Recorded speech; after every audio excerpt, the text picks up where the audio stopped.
Live from...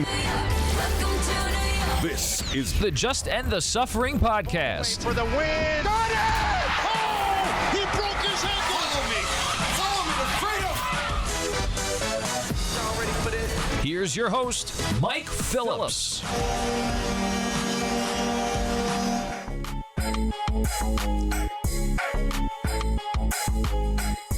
What's up, everybody? Welcome to the latest episode of the Just End the Suffering podcast, featuring New York sports talk from a long-suffering fan. I'm your host, Mike Phillips. Week number 5, quarantining self-distance podcast time.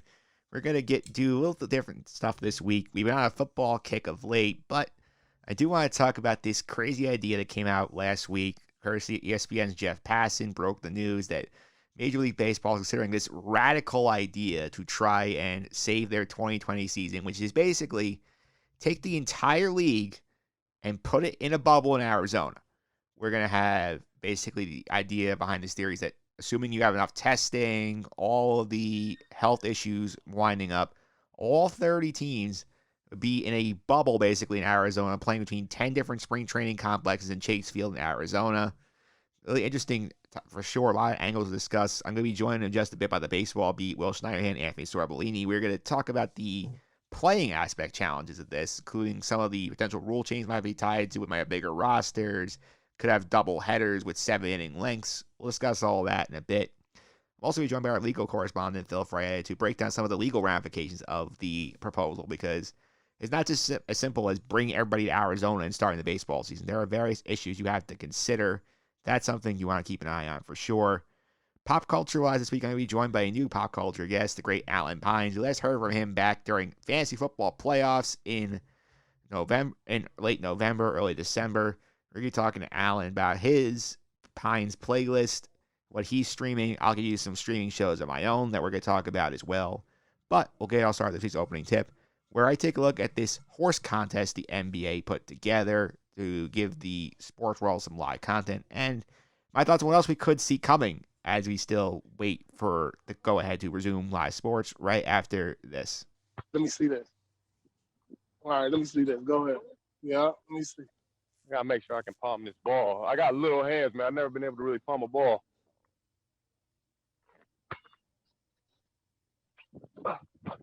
Oh, there it is. Wow. Come on. Wow. Boy, he tapped it with the left and then reversed it? Yep. Oh, yeah. My goodness. Oh, my gosh. All right, we are back to this opening tip. You just heard a little bit of what it was like to watch the first round of the ESPN horse contest. This is one of the things that ESPN is trying to come up with to provide fresh sports content for fans who cannot get any games as a result of the lockdowns because of the coronavirus pandemic. I gave it a shot on Sunday night. All the credit to ESPN and their partners for trying to come up with something creative. The idea on the whole sounded fun. At points it was fun. Execution, not so much. There were issues with this broadcast, mostly with the lag. The camera work, I mean, I can forgive a little bit because like you're asking people to basically shoot on iPads and phones and stream it to the internet through a server for ESPN to put together the broadcast with. That was not great, but I understand these rough times. You can deal with it, but the lag was not good. The problem was that, like, the lack of clear direction in terms of, like, communication of what the actual expectations of the show were going to be was not great. I mean, you have people talking over each other because you have the delays. I feel like this is something that, like, the editing time on this could have been better. You could have edited this more, worked on this a little bit. I understand it's a little bit of touch and go. We're trying to figure it out on their own, but I think on its whole, it had some interesting moments. The matchup between Allie Quigley and Chris Paul at the end of the first round was actually very entertaining. You got to see more creative shots as you went further into the round because Trae Young's match is a bust. He really didn't do that much interesting stuff. Zach LaVine and Paul Pierce were actually pretty entertaining. Zach LaVine shooting basically outside his court, shooting like on the grass and basically daring Paul Pierce to make all shots. You see some personalities of these guys. I think was fun. I think the execution obviously could have been better, but it does raise an interesting point here in terms of like, how are we as like sports fans like sort of filling our airtime here? Because obviously you're not having live games for a couple months at the earliest. I don't think you're getting anything before the summer. That's the current projection I'm operating under, because we're at the point where the virus is peaking, infections are starting to stabilize, and then it's talk about right now slowly reopening the economy, which means that the sports, which were one of the first to shut down, will be one of the last to come back. So the question becomes like, how we fill this airtime. What do we do to sort of fill that sports itch for fans? I mean, we've seen ESPN doing these NBA 2K tournaments with actual active players to sort of create something fresh. I was not a big fan of it, but I can understand the appeal in this society where e-gaming is sort of a big deal. Esports is becoming very popular. MLB is doing this thing on their Twitch channels.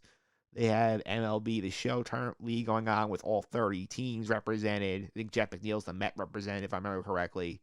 They're doing that on Twitch. That's something interesting. And I think, honestly, like, there are more creative things you could do, but the issue is, like, how you execute them. I mean, what are we looking at in terms of sports content? You think about a couple of things here. I mean, number one, like, in terms of the actual, like, athletic competition, like, could we stream a dunk contest for charity? I think that could work. I think in the same light that the horse competition sort of doing, where you have the people at their homes with their own hoops doing dunks, you could come up with something fun there and have the winner donate to the charity of their choice. I think it would make a lot of sense. And this might be a case where you can get somebody like a LeBron James to consider doing this to help society in general. LeBron will never do the dunk contest in real life for obvious reasons, but in this situation, it could be good for his brand to participate in something like this. Could you do a 3-point shootout for charity and maybe have some of these athletes, there's logistics involved. You got to get enough racks to these places and set up these things. You could do a 3-point shootout and have them shoot from their own homes on a time limit. That's something you could possibly do.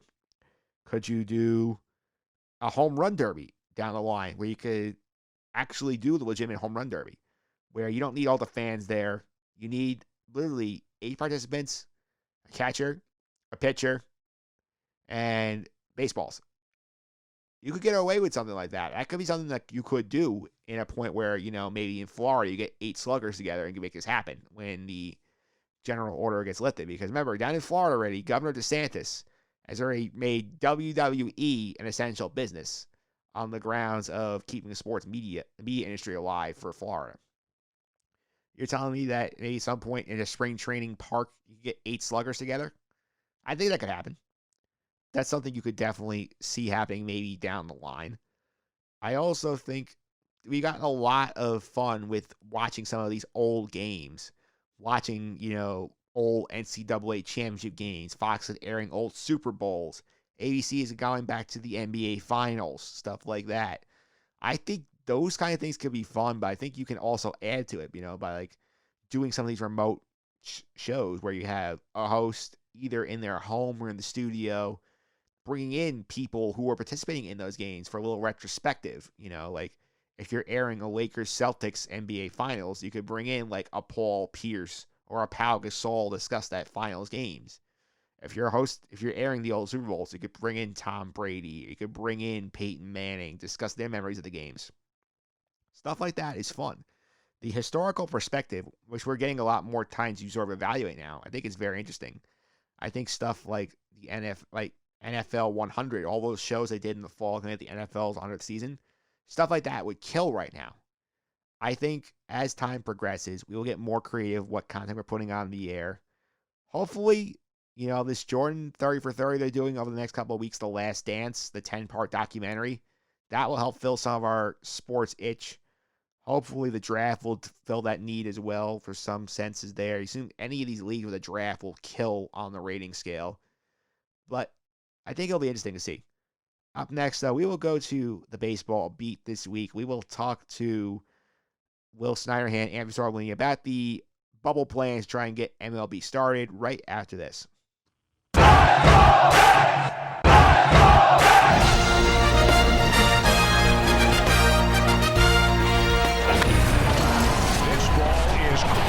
It's time for the baseball beat with Will Snyderhan and Andrew Sarlini.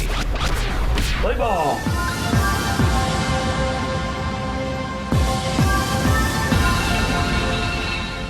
Oh, it feels so good to hear that. It's been a while since I played the baseball beat bumper on this podcast. Unfortunately, we're not talking about real baseball here. We're still in the quarantine period here, but some stuff has emerged in terms of some ideas baseball is floating around to do a 2020 season in some radical ways. So I decided to break down two of the newest ideas that have emerged with the baseball beat. First up, guy we heard from actually last week on the Jet Fan Forum, Will Schneiderhan. Will, how are you? I'm good. How are you guys? Doing pretty good. Also with us today, for the first time in the social distancing era of the podcast, Anthony Sorbellini. Anthony, how are you? Doing good. How about you? Doing pretty good. How is the quarantine life treating you? It's going. I mean, I kind of pay attention to 3 days: yesterday, today, and then tomorrow. So, kind of have no idea really what's going on. Just trying to keep myself occupied and everything like that. Try to keep myself sane. Yeah, I feel like my concept of time is like what show I watch on TV is on it. Like that's when I know what day it is. Yeah, pretty much. It's pretty much. I'm just kind of like, okay, what days am I doing? Am I working? What days am I not? Stuff like that. Yeah, so let's talk a little bit of baseball a little bit. We have some ideas that the league has been floating out the last couple of weeks. They've been leaked by a couple of reporters about their ideas to basically put the league in bubbles to try and get the season going. We'll start off with the one that came out first, like earlier this week, recording on Friday the 10th. ESPN's Jeff Passan reported that the one thought that the league is entertaining right now is they're going to put all 30 teams basically in a artificial bubble in Arizona and play the entire season in Arizona. Basically have used the 10 spring training complexes down there in Chase Field, put all teams there, basically play there. Anthony, I'll go to you first. What was your reaction when you first heard this plan? Reaction was kind of, how are they going to pull it off? You know, I mean, 30 teams all basically using the same stadium. There's no like sense of kind of home field advantage, fans to say the least. But I mean, you know, looking into it more, I mean, the world, let alone just the country, is kind of at such a standstill that I think any form of sport would be great, you know, kind of break up the monotony of what am I going to be doing today, you know, because sports, I've always said, and I think you guys could definitely attest to it too, sports has a weird way of, you know, combining everybody I know. I mean, it's not going to make everything great, but I think it will definitely kind of be like, you know, bring the spirits up of everything going on right now. Yeah, it's kind of funny. Like you just kind of nailed it on the head. I was actually thinking about it this morning. Like I was thinking about how like people who like think sports are stupid. All the they just make all this money. They make all this money. What do they actually do? It's like astounding to me because like that small minority of the group of people who hate sports must like be looking at all their friends that love sports and think like, you know, it's like we're some drug addiction, we're in some withdrawal, right? Like we have no idea what to do. It's crazy. You nailed it. Like how it brings everyone together. I think you're exactly right. And yeah, I think it'd be like a nice distraction. But I'll be like completely honest, and I'm sure we're going to get into it here as we go on. But I don't know about this idea. The whole thing, like you just said with the fans, right? Like. Mm-hmm. How like Pete Alonso put out this tweet, like I don't know if you guys saw it, like a week ago, maybe 2 weeks ago. I don't even know the days anymore. And he said like how he misses like, you know, City Field rocking and stuff like that. Like that's like that's so much of the sport. You know what I mean? Like that fan part of it, like the eruption, the booing, all that stuff. And I mean, as far as like me wanting to watch baseball, yes, this would be a good idea, but I don't know, man. Part of it feels forced to me. I just kind of feel like it's almost like you said, like you're gonna have all these people in one, like all these teams, all the personnel. I don't know. Yeah, I don't know. I think it's a lot of moving parts. I think it's kind of definitely a big long shot. I mean, they're entertaining the idea. I think that's just for the sheer fact of they want to kind of, you know, without getting too far into like political stuff, it's kind of, you know, boost the economy, do whatever they could do. But then again, you know, you're not going to have fans or any other type of stats, so you're not really going to be boosting anything. It's kind of just, you know, play just for the sake of playing. But I mean, I'm kind of on the fence of how, like, of course it's baseball, I'm going to watch it, but I mean, I'm on the fence about, like, is it going to be, like, kind of, like, worth it, you know, like, kind of, like, breaking quarantine, so to speak, even though they're just basically being in a bubble in Arizona. I mean, I've heard a couple guys saying, you know, that they were like talking to, like whether it be on ESPN, if it's safe, everybody can stay healthy, like they're all for it. So Yeah. I mean, there's a lot of issues to entertain with this thing. I think you brought up a good point about, like, obviously this is an economy boost because baseball doesn't get their TV money if there's no games being played. So they at least get that, which helps players get paid. But, like, you also think in theory, like, like their idea is like, oh, like we can, maybe we have workers who work our state. We can give them different products. They're actually game content being produced as opposed to, we're sitting at home doing nothing right now because there's no sports going on. And, like, they, in theory, have the game best equipped to come back in social distancing periods because this is not direct physical contact. You're not having people in immediate proximity to each other. I mean, they're talking about some of these social distancing tactics that can be implemented in this proposal, which I've heard that, according to the articles I've read, that like some of the public health experts are actually encouraging. Basically, the ideas of like, having the umpire back up away from the plate more to call the strike zone, eliminating mound visits, having the players sit in the empty stand 6 feet apart so you can encourage social distancing. Maybe there's, this aspect of the games here, and they say, what, we have to embrace a new normal for a little bit until we have a proven treatment or a vaccine. Maybe baseball is the example here and say, what, we can live our lives, but we have to do it a little differently. Yeah, I mean, that's kind of just what I think, not even just the sports world, but kind of just the world in general. You have to find, like, the new norm. I remember hearing, like, I saw something on Twitter. It was like, we're going to remember, life pre-corona and then post-corona. So, but I mean, there's going to be so many just different things. I know there's been reports that they could even try implementing, robotic behind the plate calls, which I think is just absolutely ridiculous. Because I mean, not only just, yes, for the safety of the players, but if they're going to do this, I want to see it from a fan standpoint to where it's as close to baseball as we have now. I don't want to start implementing all these crazy rule changes. I still want it to be baseball, still want to be entertained, but I don't want it to, but at the same time, I don't want it to cost, players health, safety, other personnel, TV crews, whoever. So it's definitely still, it's a slippery slope to go on right now. Yeah, I think you nailed it. Like what you just said. I want it I want it to be baseball. I want it to resemble it as much. And I know that's probably a lot to ask, but like to me, it's like if you can't get it to work, and I know it's a lot of money, you're going to miss out on if you don't get it to work this year. But like, yeah, as far as like the game it goes, like all the social distancing stuff, yeah, that's obviously like, I'm not going to argue that. But the fact that like, yeah, what are we going to roll out the robotic arms? Going to do all this.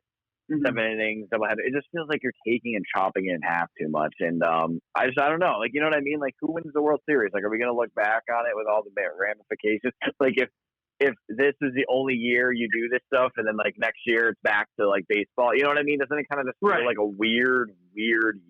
Well, I remember seeing a quote from Mariano Rivera saying like, I don't feel like. It was something along the lines of it's not like a real World Series if you didn't play 162 games. Yeah, something along that line. So it just feels very, and it's just like like the 7 innings. It feels bizarre, and I know we'll probably get into it as we go on here, but it doesn't feel like it would be like I don't know. I don't feel like I would be like super into a Mets World Series if they won it like this. Like it just feels so strange. The field just feels weird, and again, it's a testament to the times. I think everything feels strange right now. Right. Yeah, everything does feel strange. Let's talk about a couple of those things that are interesting here. It's like Will brought up the idea of the 7-inning doubleheaders, and this is something that it's in round organized baseball. It's not in the major leagues. I mean, I've worked for an independent league team. They do this. They play 7-inning doubleheaders. The minor leagues now do 7-inning scheduled doubleheaders, and like the idea here is that like you're trying to cram these games in here. You're gonna obviously put a burden on these pitchers, and I think this is something I think could sustain going forward because like. A lot of the issues, like relief pitching, all the pitching changes. Like if you're playing 14 innings of baseball in a day instead of 18 on a doubleheader day, I don't think it's that big of a deal. Yeah, I definitely like. That's what I mean. Like, listen, if you go in and this is like what happens now, baseball becomes 7 innings. I mean, I don't know. I think that's a tough sell. I I really do. Not even being like some like. That's just such a ramification. There's such a change. It's bizarre. I know it's only 2 innings, but that's just I don't know. Yeah, maybe that's just for that's just double headers. That's not for like every game. No, I feel that. No, definitely. Even then, though, you know what? I just feel like this is weird, but I guess that's like a minor enough thing that would make sense. If for player safety too, you don't want them sitting out, all day playing. playing baseball like that's long. But I don't know. It's just I'm just not into it. I don't know. I guess I'm just super into like what I grew up with, and it's just going to be weird to see any change to it. But of course, that's going to happen. That's just my personal preference. Well, yeah, I mean, there's going to be some change to the game, especially because they're planning on doing this in May, and we're about 2.5 weeks into the opening of the season, so that's already like 10, 15 games or so lost. So yeah, we're going to have to see how they're going to change it in terms of kind of going with double headers. The only thing I'm worried, like I agree with you, where like I don't want to like see the game change like how we grew up watching it, but I'm just concerned, for the players' point of view, a player's perspective is, they're out there for 14 innings a day, a minimum, and that's not even saying if the games go into extras, but injuries have to start coming in your head for everything. Yeah, it's just like I was thinking about that too, because like doesn't it kind of feel like okay, we want to make the game shorter, but like how many of those games are going to end at cap directly at something? You know what I mean? Like you could, right. What if you go into extra innings? It could be long, and I guess that's just the game, and I get the idea of just narrowing it down as much, but I don't know. I just feel like it's so. It's like such a. It's only 2 innings, but it is such a difference, man. Like you know what I mean? Like on records, on all that stuff. It's just so. It's so bizarre, and I don't know. I saw some people say like they still want to get 100+ games in. Doesn't that just feel like that's gonna be nuts? There's no way. I just feel like that's insane. But then again, on the other side of it, like, listen, if they play an 80-game season, that's just not baseball. You know what I mean? Yeah. Like, it's just such like a it's kind of like a lose-lose situation. I feel like with the people who are fans like us. Right. Yeah, let's talk about the roster size for a minute. That's another thing that they talk about is that the roster size has to expand because right now there's no plan for like a minor league season. Like sort of like there's no minor league bubble because there's no point because those organizations are driven by gate revenue. If you can't have fans, no point running minor league. So like you have to bring more players into this bubble, sustain you. Like if say you deal with an injury, guys to go on the injured list and you have to replace him. Like how big are these rosters going to have to be to accommodate like a full season bubble? Yeah, so what is it what was it? Wasn't it 30? It was going to be 26 to start the season. Then it was going to go to 28 in September. Yeah, and what was it when the roster call-ups that used to be that they got rid of? 40. Yeah, so that was absurd. Yes, it's funny because it's just the pitching, don't you think? Like teams are just gonna, especially if you have those double headers that frequently. I mean, the amount of pitching that you're gonna need in all those fresh arms, it's gonna be crazy. You know how many pitchers you could see in that span. And then the injuries, of course, to your position players are big. That you always have to plan for that. But I think it's just going to be for the pitchers in general. I mean, we see an asinine amount of pitching changes now. Imagine it's going to be like when you're playing double headers every week. Yeah, honestly, I think the number, I could see them doing something like, like we're going to bring 50 players per team to Arizona, but like you have like, say 35 active on game day or something like that. Could be like a compromise they do. It's like, okay, like, this pitcher's inactive today. He can't pitch in this game. That could be a workaround you could do in theory. Yeah, definitely.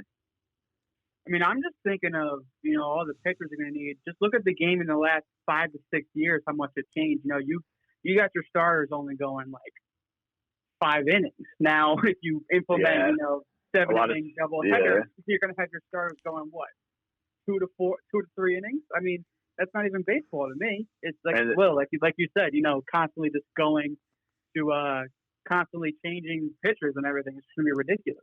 Yeah, it's just like, and the fact that like so many teams kind of run that like 6-man now, or like you're kind of manipulating your rotation to where you're like DeGrom's getting an extra day here or there. So again, it's going to be. It just feels like a push, and I know, like, hey, that's tough. That's life. These guys get paid a lot to do it, so maybe if you compromise for a year, it's not the end of the world. But it just does feel like there's a lot of risk when you're involved with like $100 million investment.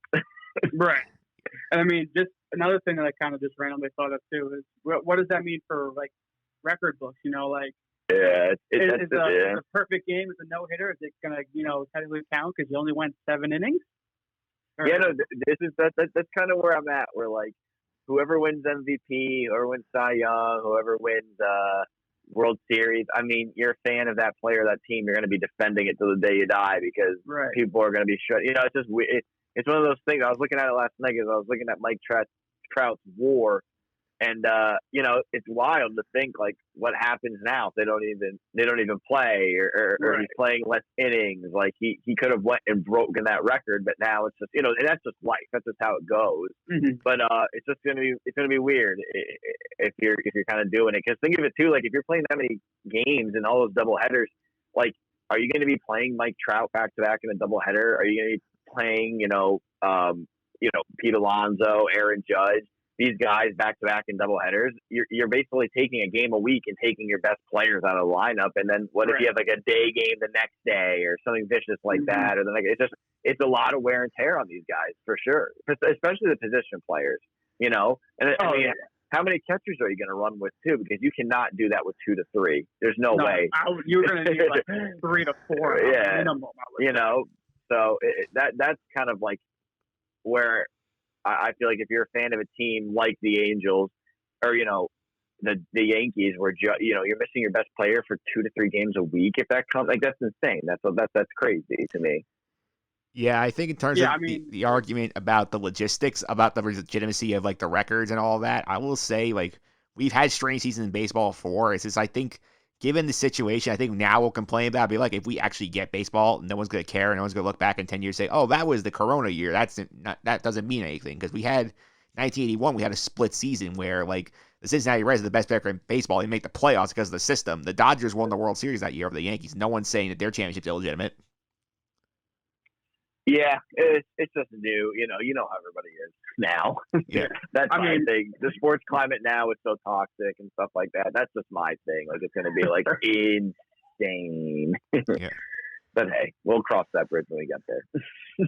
Yeah, if we get there. I mean, at this point, it is worth knowing that this is a contingency plan. I mean, the dream that these teams still have, that they're able to play in their own ballparks, the longer this goes, the less likely it seems. But like, this is like something worth discussing because like this might be the only way you get baseball this year. But I want to talk about here, like, what do each of you guys think is the biggest issue with this Arizona bubble plan?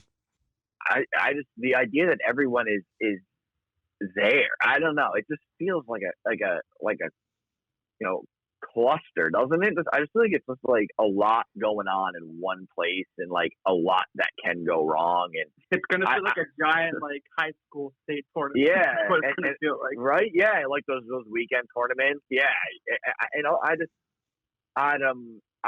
the not playing with the fans is just, I don't know. To me, that's a big part of it. And I know you cannot do anything about that, but. Yeah. That's just like, it's weird, and like you said, you kind of nailed it. It's gonna feel like one of those high school baseball tournaments, and I don't know. To me, I'm not into that. It's just bizarre to me that everybody's gonna be down there. Like, I feel like you're not gonna be getting the training, you know, all the necessities that you need for a full season. It just, and I'm sure there are like implemented things within this plan where you guys get bullpens, guys get treatment and stuff, but doesn't it kind of feel like these baseball players are going into like a time machine back into their minor league days? Like that's where it's going to feel like. Yeah. Except of course when they get paid, it's not their minor league wages. That's not going to be a minor league. But that's just my thing. I just feel like it's a lot going on in one place. Yeah, I mean, I agree with that completely, like 100%. There's so many logistics that they have to get right that I don't think they're even kind of like in the right realm to like kind of go about it right now. Just the things that they're proposing, there's too many logistical questions, like, you know, how many catchers are we going to carry? How big are we going to open up the rosters to? There's just so much, the tiny little details that you have to think about. And then, of course, everything that you just mentioned before without even echoing, you know, high school state high school tournament. You know, you got thousands of major league players and everything, and the staff and everything. It seems just one giant cluster. Yeah, exactly. That's exactly. Yeah, it's a lot of moving parts in my opinion, and the idea that they're going to be they got to be away from their families for a while too, and so on. Like I don't know, like because then players already do the agreement where like they'll get a percentage of their salary if it is or if it's not played, they just get the percentage of their salary in the year of service time. Like, Yeah, that's I don't know if I'm a what I'm a happened. player. Do I? Yeah, go ahead, Mike. Yeah, sorry, I don't want to. Yeah, to clarify on that, the agreement that the players and the owners reached basically that the owners advance 4% of the total salaries, and so basically it's based on like tiers of experience. Like the most experienced player get $150,000 for the year if there's no baseball played, but they do get the year of service time. So like in theory, if there's no baseball season, Mookie Betts could be a free agent ever playing a game for the Dodgers. Yeah, I actually, not to go down a rabbit hole, but isn't that fascinating? Like that would honestly be. Like, do you think the Red Sox or the Dodgers get some sort of like compensation or something? Like that is hilarious. Not hilarious. I mean, I got kind of hilarious, but yeah, that's to me though. Like the players are obviously not like they covered their end there. I am super surprised that they would be willing to kind of. I know they want to play, but doesn't this feel like if I am Aaron Judge and I'm on the DL often. Why do I want to go out there and do that and risk it like that? Like that is pushing your body a lot, in my opinion. And if he was, and like there's a long list of injury prone guys, and specifically pitchers. Like I just feel like you're kind of going to leapfrog the off days and stuff like that, and it's just going to be kind of like a ticking time bomb, for lack of a better term, where it's like it's just a matter of time. We see it in baseball already. People get, an onslaught of injuries. This just feels like it's kind of like playing into that. Yeah, one thing I think we haven't brought up yet, I think is very interesting here, people don't realize, is that these teams are being played in Arizona, and there's no domes on any stadium except for Chase Field. It gets to 110, 115 degrees, and they're in the day in the summer. How are you playing baseball safely in those conditions? No, you nailed it too, dude. I mean, doesn't that just further plays into it, right? Like that these guys. I mean, that is so much wear. I'm not trying to be dramatic. There's a lot of wear and tear on your body, a lot. And like you said, like those are hot, like dry, hot days too. I mean, that's a lot. Especially again, right back to it, to your pitchers, to your relief pitchers, to your starting pitchers. That's where I feel like you're going to see such a decline almost in the brand you're watching, right? Like it's like is Garrett Cole going to be out there throwing BBs in 115? I know he played Houston, but they had their retractable roof, Yeah. Yeah, I mean, again, there's just so many logistics there. I don't think they're addressing this. I think it's a great idea in theory, but with all the moving parts that are just going on, I see it as an absolute long shot. Yeah. Yeah, let's go ahead to another model just emerged today. It came out today from Bob Nightingale of USA Today. And apparently instead of doing one bubbles, the league is considering doing two bubbles, one in Florida, one in Arizona around the spring training complexes. Basically, this idea is that for 1 year only, we split the league into the Grapefruit League and the Cactus League, and you make up new divisions based on where these teams play in Florida. Yeah. Like for example, the Met division in that scenario would be the Nationals, the Astros, the Cardinals, and the Marlins. According to the schedule they came up with, you basically play 108 games. You play 12 games against your division and 6 games against the rest of your Cactus League or Grapefruit League. You do a universal DH for the year so that teams, because it's not obviously an even American League, National League split. They're talking about you have 26 parks in this plan, and you have 3 dome stadiums in Chase Field, Marlins Park, and the Trop down in Tampa Bay. And I think this plan is a more realistic logistics plan because again, you have a lot of these players have like home these teams are going to their own facilities.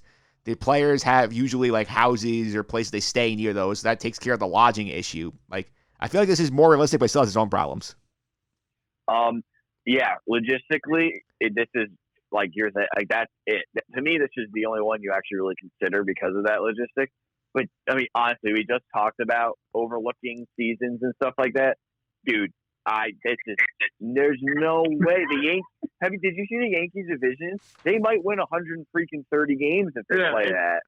It's just what we were echoing before.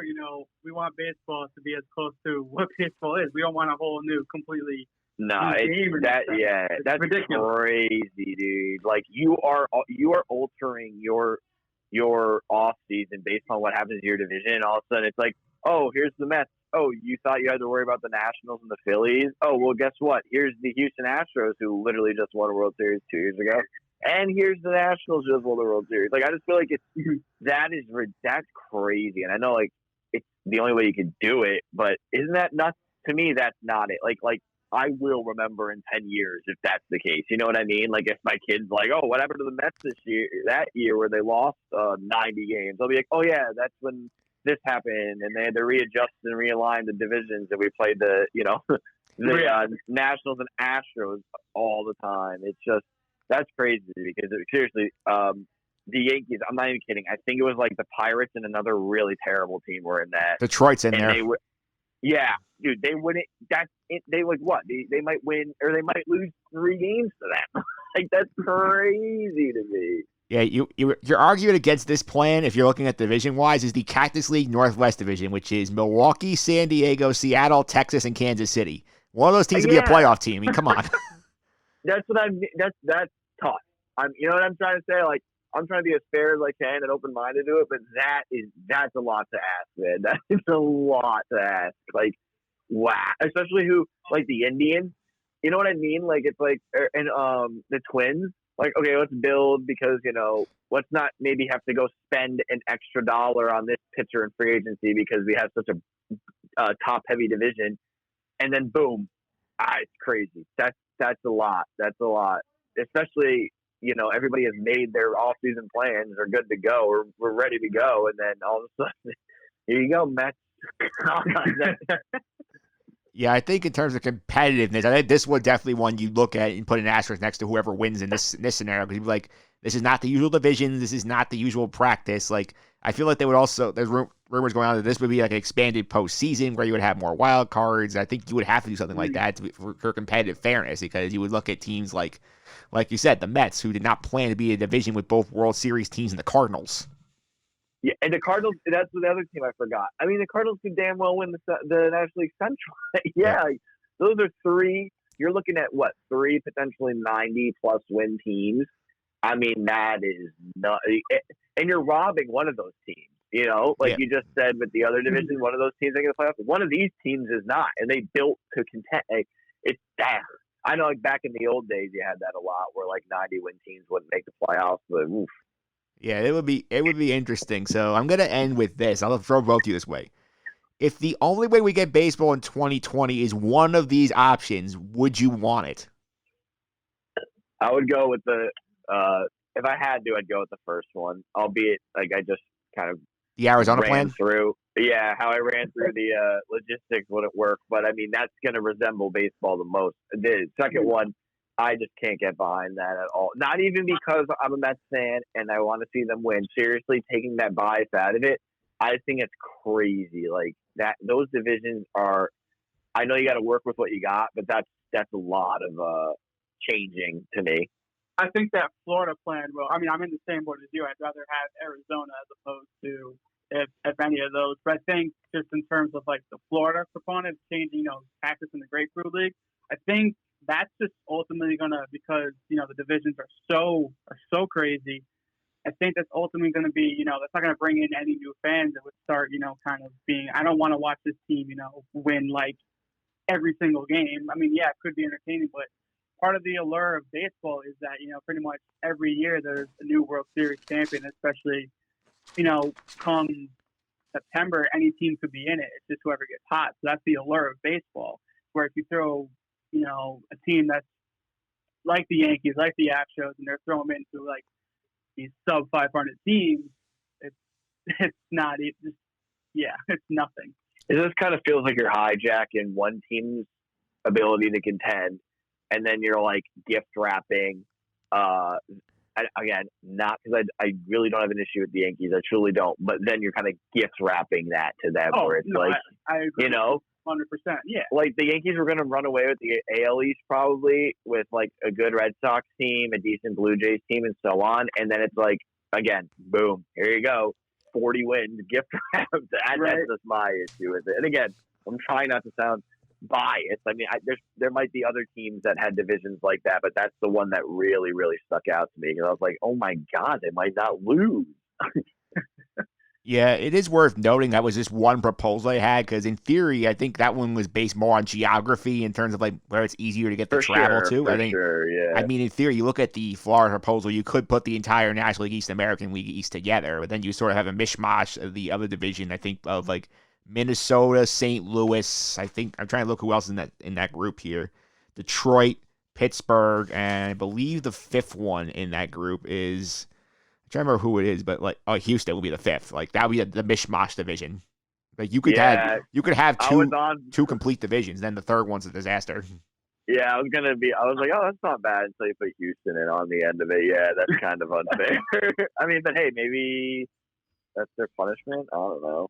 Good luck. But yeah, it would be either way. You dice it up. There's going to have to be a compromise. So if I had to compromise, though, like I said, it would be the Arizona one. All right, there we have it. The baseball beat. Talking about these crazy theories to try and get some baseball in our lives that the league's considering. I want to give you guys a chance to plug your social medias with some of the stuff you're up to. Will, how about you first?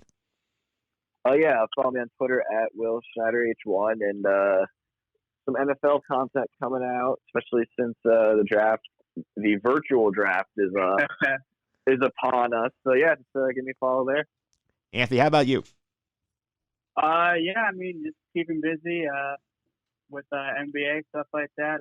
Photography is kind of, unfortunately, on a hold right now until sports start and everything. But, yeah, check me out on Instagram at Sorbellini Photos and then on Twitter at ant_Sorbellini. All right, there you have it. Thanks, guys, for coming on. I really appreciate it. All right, up next, we'll go on to the legal side of these things. Look at some of the more logistical, legal, financial hurdles on this with our legal correspondent, Phil Fraietta, right after this.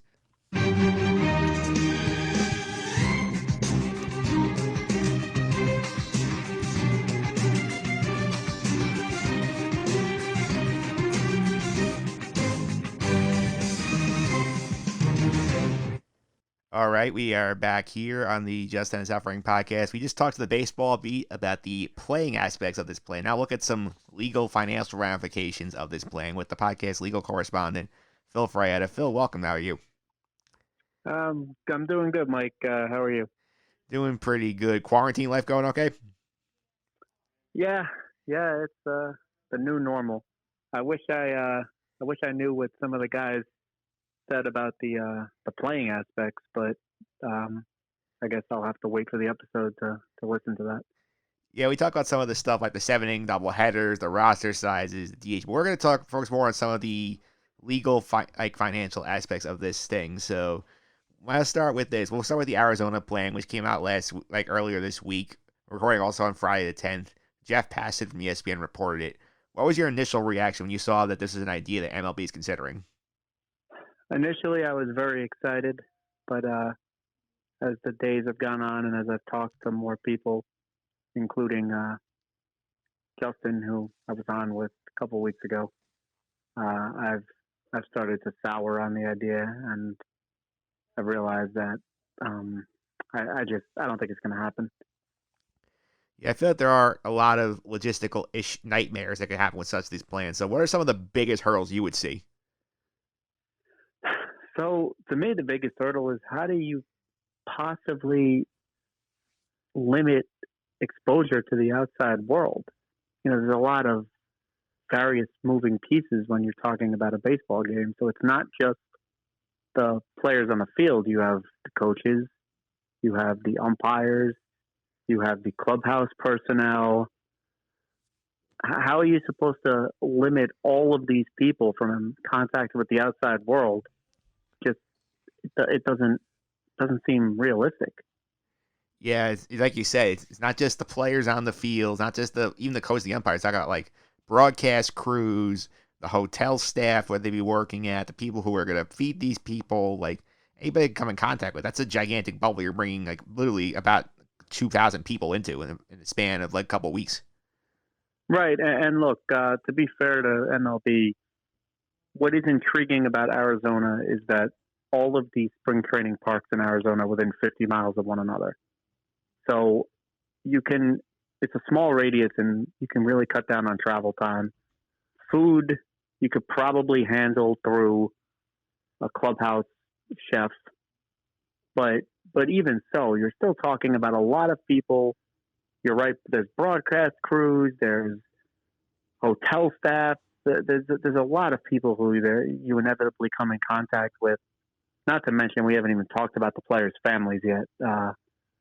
And I'm not sure how many players are going to be okay going to Arizona without their family for 5 months. Yeah, that's one problem. Obviously, we'll talk about why this is all coming together, which is sort of this whole idea. The sports all need revenue. They all want to generate revenue to avoid like lowering payrolls, lowering salary caps the next year. And baseball is one of these sports where the gate revenue is big because not all teams are on the national TV contract like the NFL is. And you figure teams like, Kansas City rely more on the gate than a team like the Yankees, which has their own broadcast network and their own rights deals. So, do you think that we need to see some sort of revenue sharing model be popped in here to help some of these smaller market clubs out? Maybe, but then again, what's the alternative? No revenue? The Kansas City Royals are going to do better if they have some revenue than no revenue. So I think that's going to be the argument of the bigger market clubs is, hey, look, what we're doing is we're coming up with a way for you to get something. So you should, fall in line. Another idea that, and I this was not in the article, but this is me spitballing, is if I were MLB, I would charge a licensing fee or a subscription service, kind of like a Netflix. Be like, you can watch all the baseball you want while you're stuck in your house. All you got to do is pay $50 a month, $15 a month, whatever it is. A lot of people are going to pay it.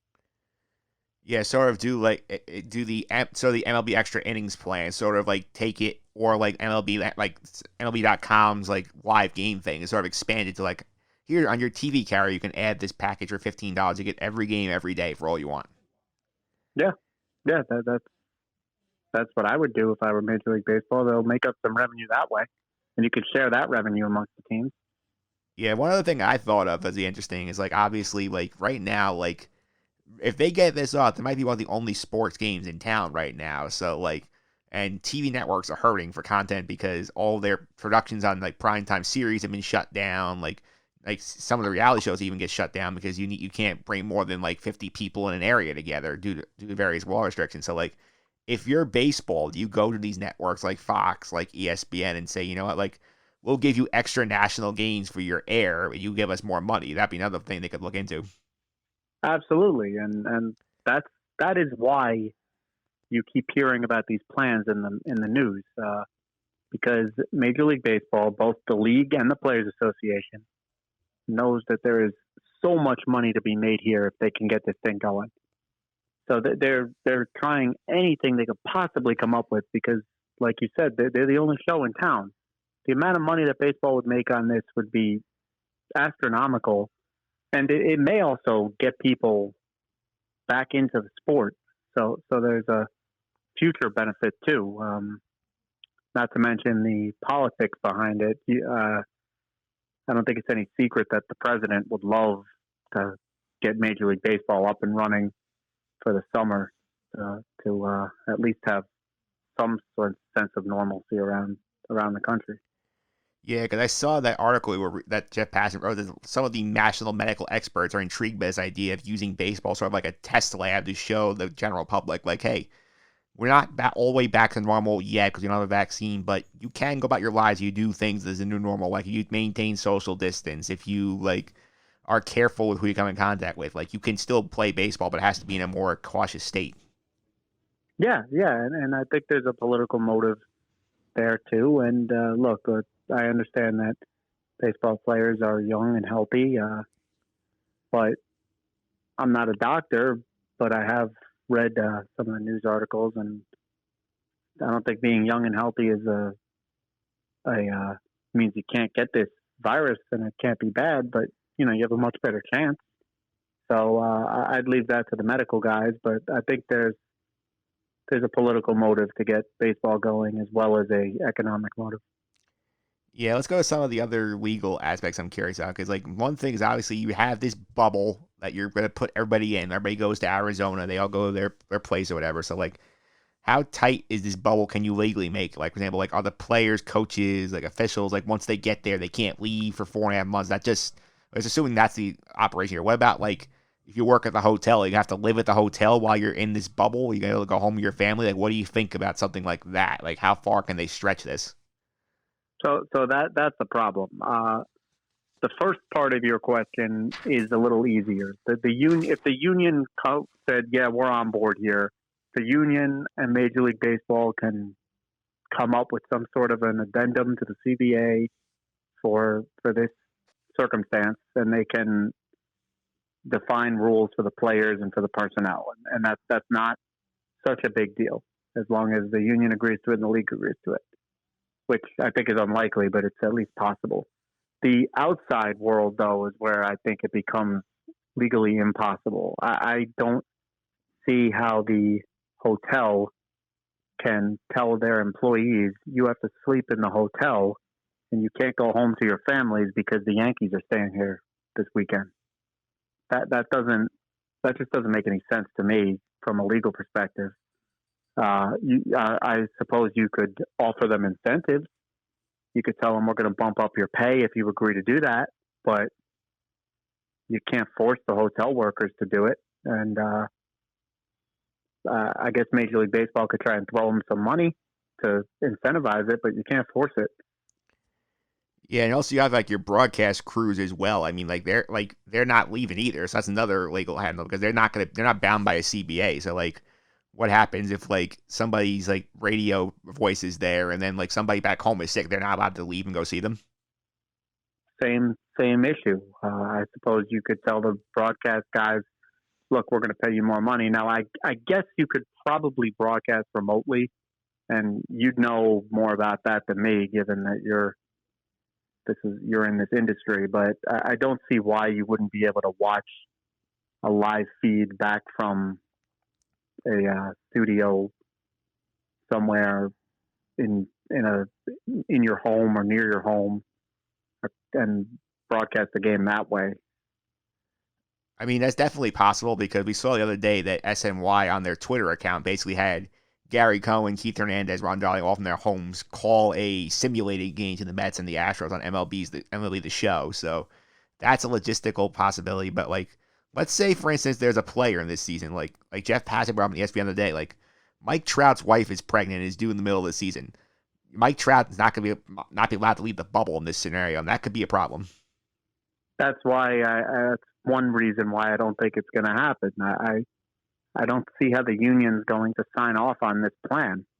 They're going to have a lot of opposition from some of their members. I know there's some players have come out and said, I'm in favor of it, let's do it, but the union's not about some, it's about all. So what are you going to do with the holdouts? Are you going to tell Mike that you're going to have a baseball season without Mike Trout? That just doesn't seem doable. Or like, let's say hypothetically, like, he does leave the bubble. He goes and sees his pregnant wife. He sees the birth of his child. He comes back. He has to go into a quarantine for 2 weeks. I don't think that's going to look great either. It's not. Now, I guess the flip side to that is it's better than no baseball, right? Yeah. But it's a very difficult and I think unrealistic situation. And we haven't even talked about the weather yet, which is another huge logistical hurdle. Arizona is not exactly a place you want to be playing outdoor baseball games in July and August. Joe and Evan on WFAN, I think earlier this week, were discussing this theory. They said that, you're going to have to play games at off-brand times. Like, you might have to play baseball 8 in the morning if you're doing this, or like very late at night, so you're avoiding the dry heat in the middle of the day, and that's going to create like weird broadcasting windows. Yeah, that's the only way to do it. It's too hot.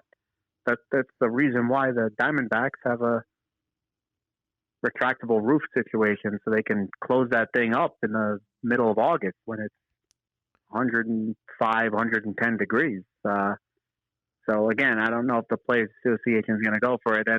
And I know that it's easy to sit at home and say, well, you know what?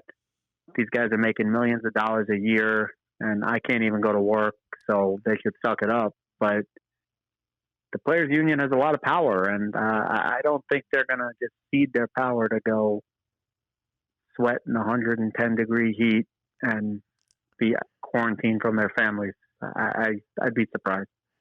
Yeah, which brings up another point that I've been thinking about. It's also interesting. Like, what happens, like you said before, like a lot of these players are young, they're healthy, they should be able to withstand the virus. What if you have a player on a team who, like, is, like, more immunocompromised and says, you know what, like, I don't feel safe in this situation. I don't want to go play in the bubble this year. Like, what happens to him? Is his contract voided? Is he just forced to not get paid this year? Like, that's another logistical nightmare. Yeah, that's something they'd have to work out in the CBA or whatever sort of agreement they come to. Now, there is at least, though, one sort of precedent out there, and that's the WWE, which is operating now without fans. They just had WrestleMania last weekend, and they're chugging along without any fans. And so far, it's been okay. Now, I'm not a big wrestling guy, but I know a little bit, and I know that Roman Reigns was supposed to have a title match, and he had a recent cancer diagnosis, so he backed out because of what you just said, that he thought that his health was in jeopardy. I don't know how the WWE worked that out with him, but there's at least something of a precedent there that you can look to see if we can get this going. Yeah, that's an interesting hurdle to keep an eye on as well. Another thing that this plan doesn't cover is obviously if this happens, there's going to be no minor league season because it doesn't make sense to throw the minor leagues in the bubble because they don't get any real revenue from broadcast rights. It's all from gates. So, like what happens to some of these minor league teams who could go a full year without having any baseball? Yeah, it's going to be a disaster for them. But there's no way you're going to have minor league baseball. What I've seen some ideas proposed. One is expand the rosters, maybe make it 30 players or 29 players or so instead of 26. So you can add a couple of guys who otherwise would be in the minor leagues. That gives you close to 100 jobs across Major League Baseball. So you can knock off some guys that way. But other than that, I don't really think there's much you can do for the minor leagues. They're just gonna take a hit. Yeah, and you wonder also, it's like at some point, like you have to worry about, like, you know, like you only have so many bodies there. If people get hurt, you're gonna need to have extra people inside the bubble ready to go. So like you're asking some of these minor leaguers who would normally be playing games just sort of sit around in a room for like 4 months or hang out like in the stands watching a game when they might not play the whole season just as an insurance policy. Yeah, you're gonna have to do that. You're gonna have to have maybe almost do like what the NFL does. You have like practice squad guys who aren't on the active roster, but they work out with the team, so they're ready to step in if somebody gets hurt. You think those guys also get service time as well, considering they're getting like major league minimum pay. They'd be with the team. Like that would, I think that'd be an incentive for like the minor leaguers to like say like, you know what, like I can just hang around. I'll get a year of big league service time, and the next year if things are back to normal, I get a much higher minor league salary. Yeah, the union could work something out like that. That's certainly possible. Now the other little wrench in here is the draft. For the same kind of reason you said, nobody's playing baseball at any level across the country right now. There's no high school games, there's no college games. So what do you do with those guys? Yeah, the sense that I got about the draft is obviously heard the reports that like they gave the agreement that the owners and the players need a couple of weeks ago. Rob Manfred has the power to shrink the draft to as few as 5 rounds this year if necessary, and then as few as 20 rounds next year. They could just setting the stage for the inevitable contraction of a bunch of those minor league teams that we talked about this back in November, who were going to try and fight the contraction roar, but with no revenue for a year, baseball sort of holds the hammer here. They might say, you know what, like we're going to shrink our minors going forward. We're going to go to our plan here and just prop up the ones we like and get rid of those 42 affiliates that are useless to us. Yeah, that's what I think. You're right. I think that's what happens. I think minor league baseball was in a tough spot to begin with, but this virus has a good chance to really put a lot of minor league teams out of business. There's another interesting scenario I thought of logistically here. Let's point this out here. Like, let's say, for instance, like right now there's a transaction freeze. Nobody can be added to rosters. Nobody can be subtracted, so on and so forth. Like, let's say, for instance, a team like suffers an injury. They want to sign Yasiel Puig, who is not currently employed by a big league team. They sign him, and he has to go into quarantine for 2 weeks. Like, how much of a problem is that, like, for this situation here?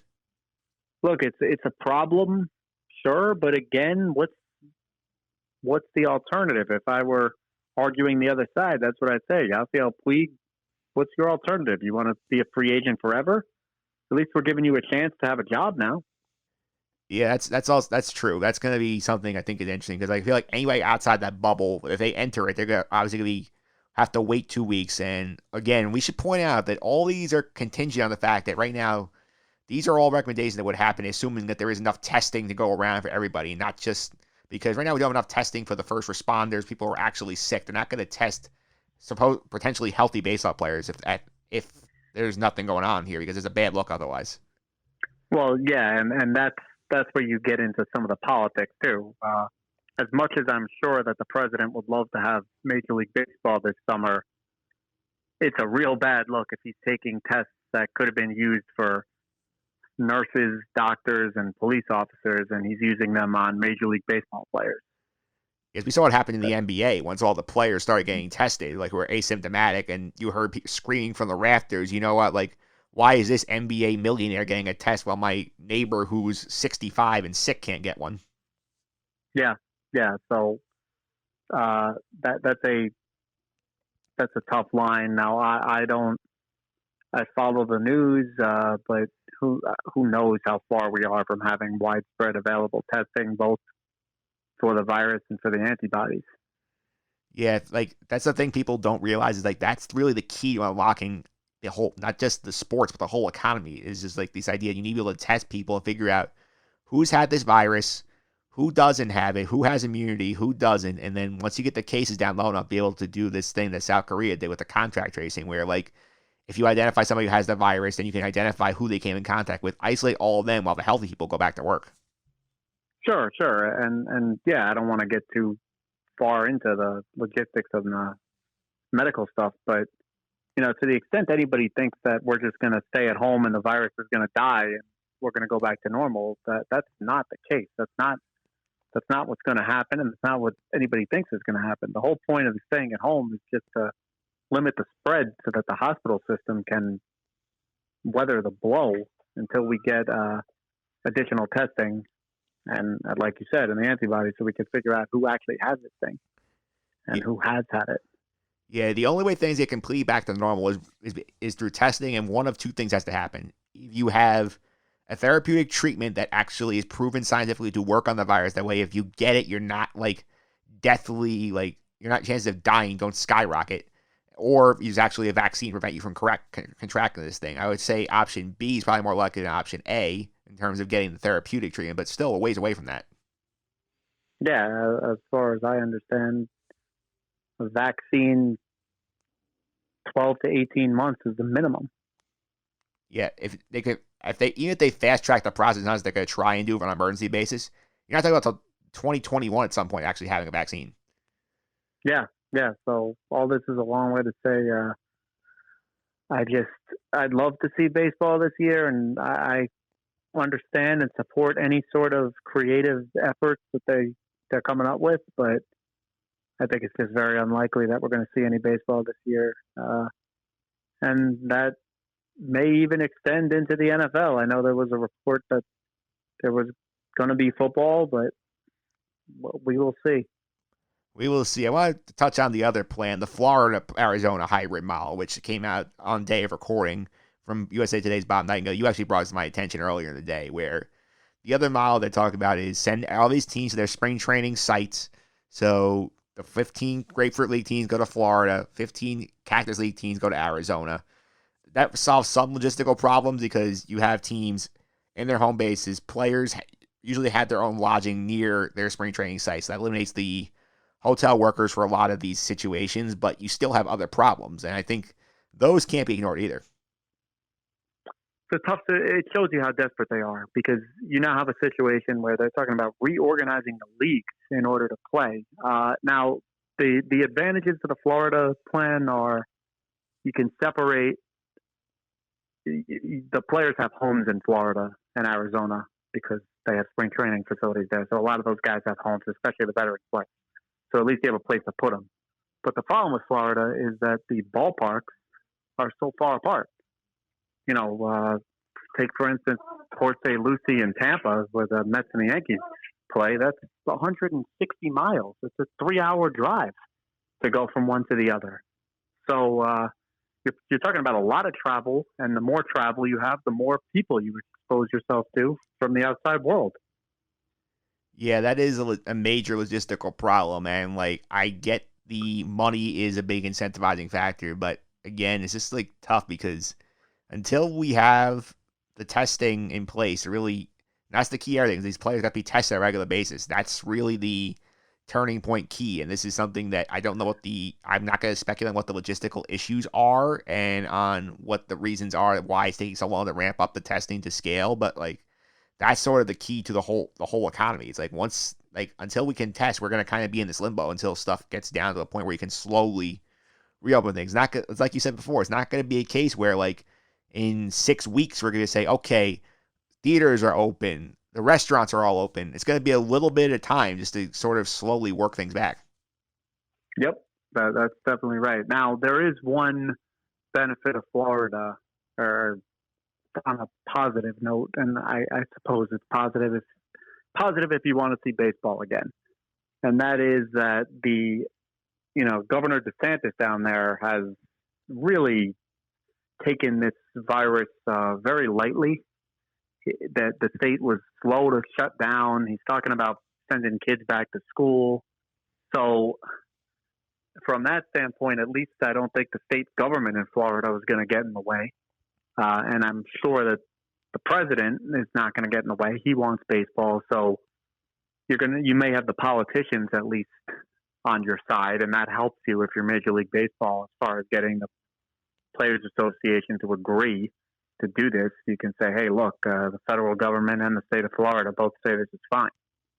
But, it's still a stretch because I think that the people at the union are smart and they're intelligent people. And I can't imagine they're going to say, yeah, you know what, let's sacrifice or endanger our players to get some baseball in because there are people at home who want to watch baseball and President Trump wants people watching some baseball. So from that, I really want this to happen. I've said it on your podcast a bunch of times. Baseball is my favorite sport by a lot. Not even, I don't even think it's close anymore.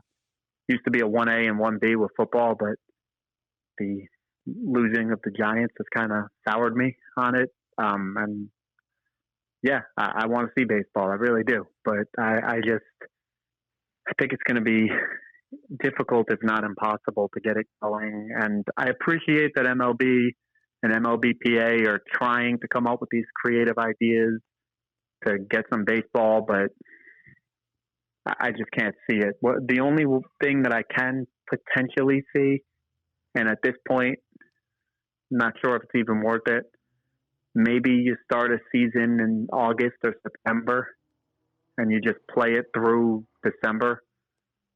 If you do that in Florida and Arizona, you could probably play in the winter months. But, I mean, you tell me, is that really worth it? You're talking about a 50 or 60 game season at that point. The question really comes down to this point. It's like, how much do the players really want to get paid? Because, as we know, they signed this deal where they basically got advanced 4% of their salary. It means, the most veteran players only get $150,000 for the year if there's no baseball, and they get paid significantly more, even if it's on a prorated basis. So it's a question of, at what point do the players say it's not worth it for us to get that money back?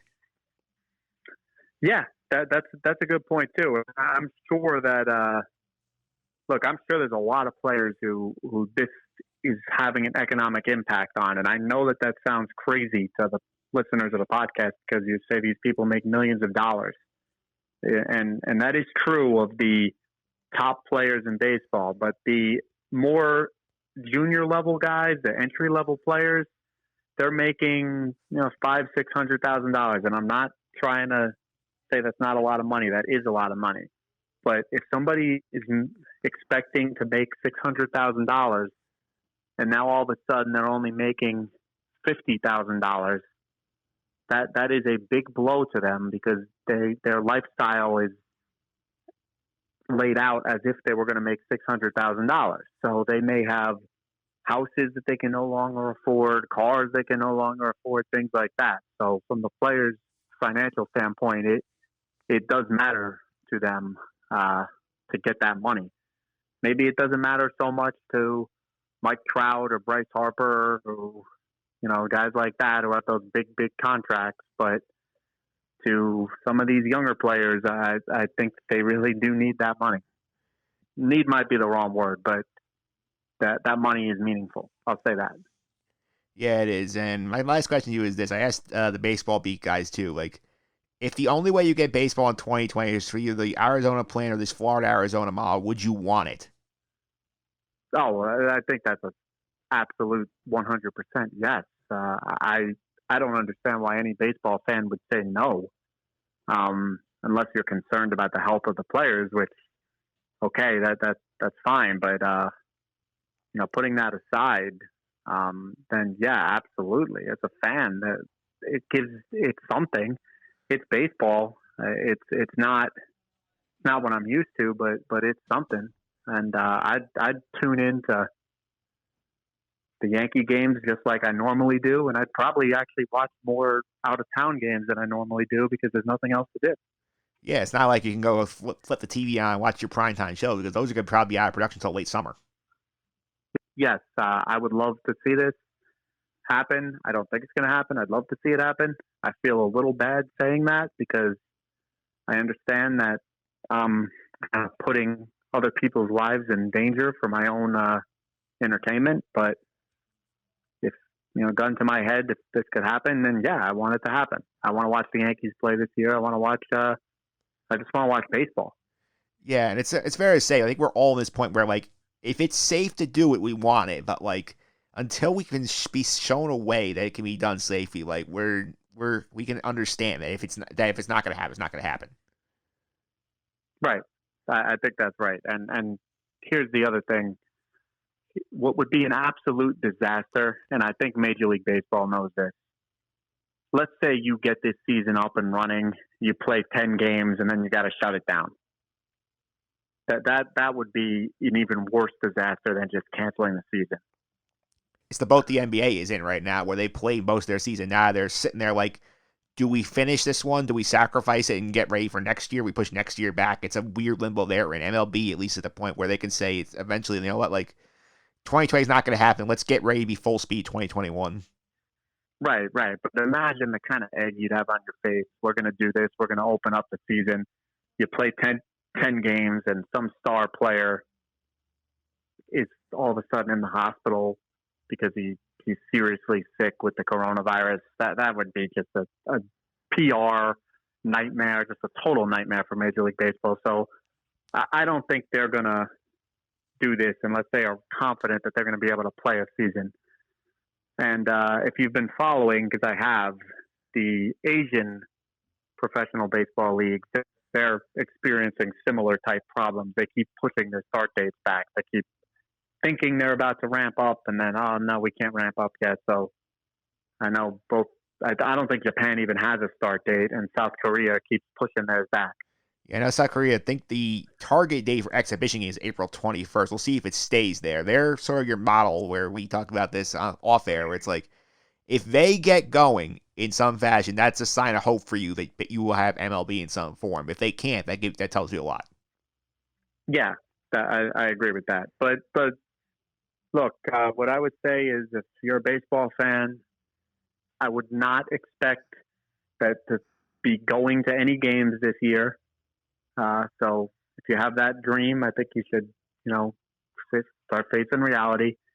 And the best case scenario, I think, is that we have baseball in some form. It's not going to be 162 games.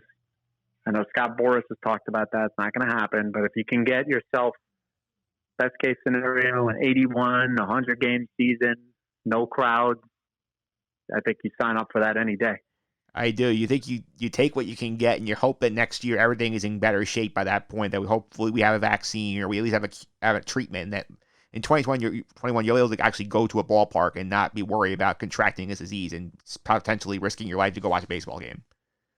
Yep, and that's the the other good point there from the lawmaking and policy makers perspective is, hey, if we're going to allow mass gatherings again, there are a lot more mass gatherings that are much more important to the world and the economy than going to Yankee Stadium to watch the Yankees play the Orioles in the middle of April. You're talking about getting people back to work, and not just people who, like myself. I'm fortunate. I can work from my house and I can be just about as equally productive. There are a lot of people who cannot work if they can't go to the office, or if they can't leave their house. So I think if you're talking about mass gatherings, the lawmakers are going to prioritize those people over the guys who want to go watch the Yankees beat up on the Orioles. Well said, Phil. I think we'll wrap it on that. Up next, I also want to thank you for coming on. First of all, I really appreciate it. Yeah, thanks for having me back. And I hate to poo-poo the idea. I don't think it's going to happen. But I think you're being more of a realist. That's my opinion. I think you're being more realistic than like the pie in the sky hopeful fans are. Yeah, well, but look, that said, I hope I'm wrong. Yeah, I hope we're wrong too. I hope that we'll get something going somewhere. But I'll be talking to you more throughout the summer as we touch on some of these other sports and their situations. But up next, we'll go to pop culture and go talk to the great Alan Pines, get his playlist for what he's watching in the quarantine streaming times right after this.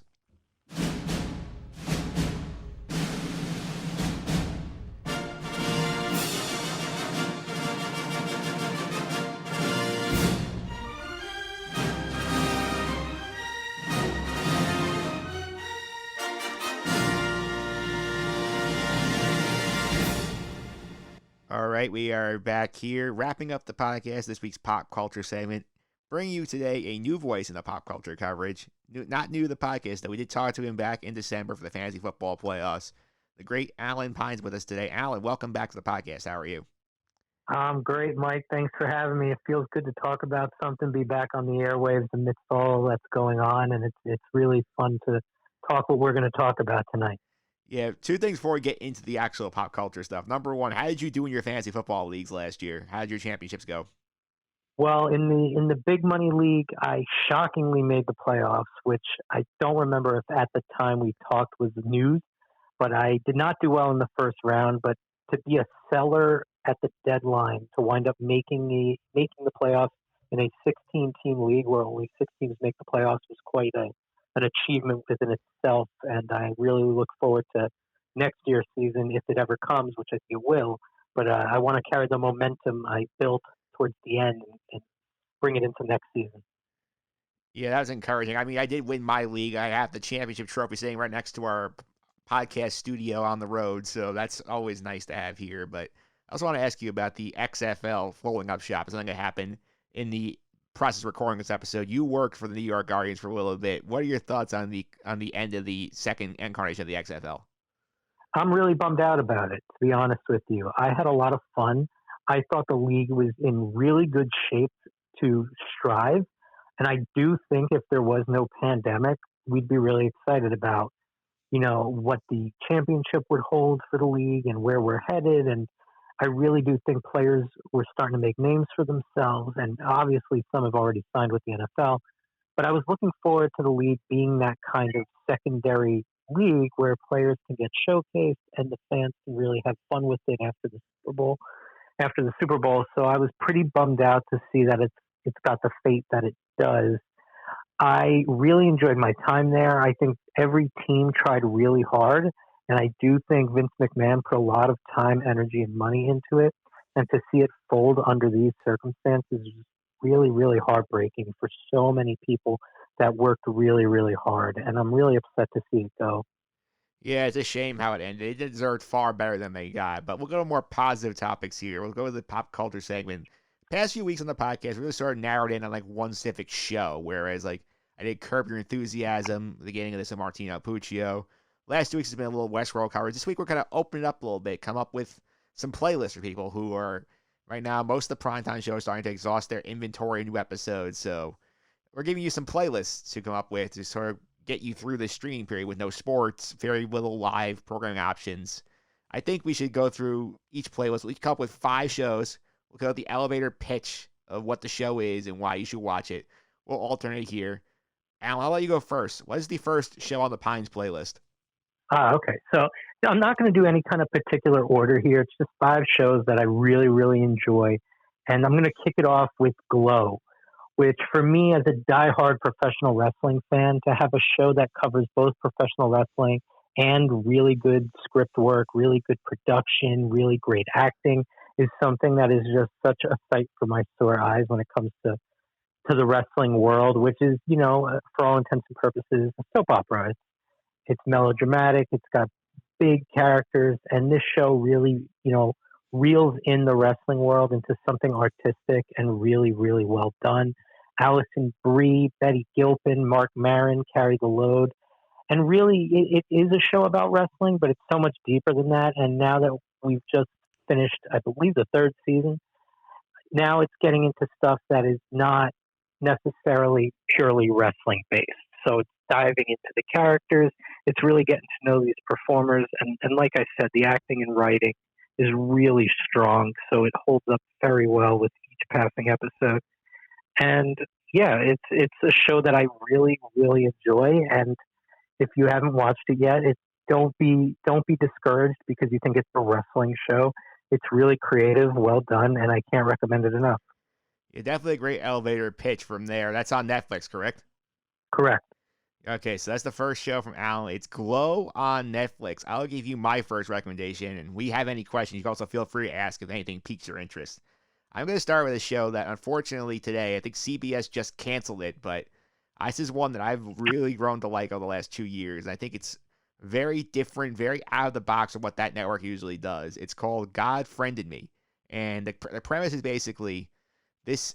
It's based on this atheist podcaster who basically believes that God does not exist.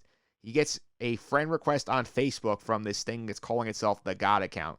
And it basically suggests friends for him to help people and just general experiences. Sort of like, oh, like this person needs help. It'll guide you to helping them in one way or another. And the thing I love about this show is that the acting is great. The main character, played by Brandon Michael Hall, formerly from ABC's The Mayor fame, he's a very dynamic lead, he's got great personality. It's a very diversely cast show, which is not something you usually say for CBS. I mean, 5 out of the 6 leads in the show are minorities, which is not something you usually get out of that network.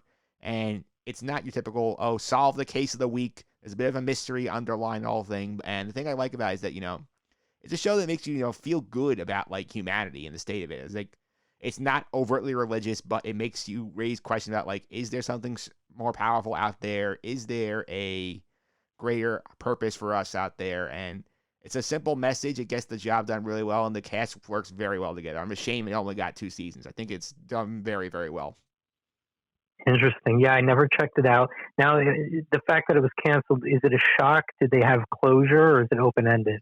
Well, the show is still in the middle of its 2nd season right now. The finale is going to be in 2 weeks, so I don't know how much closure they're actually going to get, but you basically have 2 full seasons worth of show. I think the cast alone makes it worth checking out because it's a very nice cast. They have a lot of interesting supporting characters they bring in along the way. They sort of pop up at now and then, and I think it's a fun ride. My next show is one that is currently airing. It's on Showtime, so if you have Showtime anytime, I believe you can stream it now. And it's a show that I really thought when I first heard about it was going to be like this deep dive into the stock market crash in the 80s. But it turns out it's a balls to the wall, just laugh out loud comedy riot. And that's Black Monday. Black Monday is a half hour. It's an easy watch. It's a fun watch. It flies by, and you've got a stud cast. I mean, Don Cheadle every year just proves that he is one of our elite actors, and Don Cheadle carries the comedy like no one else can. It's just joke after joke after joke in a way that reminds me a lot of 30 Rock or Kimmy Schmidt, where the writers just hit you with so many jokes in every line that you have to watch a couple times to see if you caught everything. The show's, it's a little out there. It's pretty raunchy, but it's not the raunchiest, but it is pretty raunchy, but it's not tacky. It's not grotesque. Everything is done in the world that they've created. And Don Cheadle, Regina Hall, and the Book of Mormon's original, Andrew Rannell, are just lights out. Everyone is spot on. It's cast perfectly, and it's so quick-witted. I highly recommend it for anybody who just loves a thinker of a show, but really doesn't take itself too seriously, making it a really easy, enjoyable watch. And it's on the second season right now. Yeah, I will say, I'm going to get to a Showtime show next. That's going to be where I'm going in this direction. I've seen the promos for Black Monday all the time, and I have to say, Don Cheadle does pop in just the promos. I can only imagine what he's like in the actual show. It's amazing. He's really spectacular. Yeah, he is. Let's stick with the Showtime theme. I'm going to Showtime right now for another show. It's wrapping up its run. This one by its own merits, though. This is Homeland. You and I have discussed this off the air. It is in its 8th and final season right now. Most of you are probably familiar with the concept of Homeland. This is the first couple of seasons where we have a CIA agent played by Claire Danes who has schizophrenia, who is basically convinced that an American prisoner of war played by the great Damian Lewis is basically turned by Al-Qaeda into a sleeper agent. That sort of plot drives the first couple of seasons of the show. Then it sort of evolves into a bit more of a thriller over the last 4 or 5 years of its run. I think it stumbles a little in the middle, but the end of the show right now is peaking very well. You have the great cast dynamic between Danes and Mandy Patinkin as Saul Berenson, the two mains throughout the entire show. You got a great throw. If you are a 24 fan, it kind of fills that itch a little bit. I think the storytelling is very well done. There are points where it gets a little rough, but I say stick with it. The show is very entertaining, very well produced. The music's always great, and the locales they do are amazing. I mean, they shoot in the Middle East a lot. They shot in Germany. They've shot in Pakistan. I think they shot in India.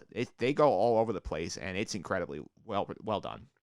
Yes, I'm caught up with Homeland, and I have to say that it's very intense and it's very, very high quality. Yeah, I've always loved that show. I mean, I admit seasons 4 and 5 were a little like touch and go, but I think once they got their footing back in season 6, and then 6, 7, and 8, they're finishing strong. Yeah, and they're finishing off with what works about the show, which is the real political intrigue and the overseas and the foreign governments, and it's cooking. It is cooking. Speaking of what's cooking, what else is next on your list? Where are you going next? Next, I'm going to go with something that is purely a comedy. It is not anything to think about. It is just something that is so well crafted.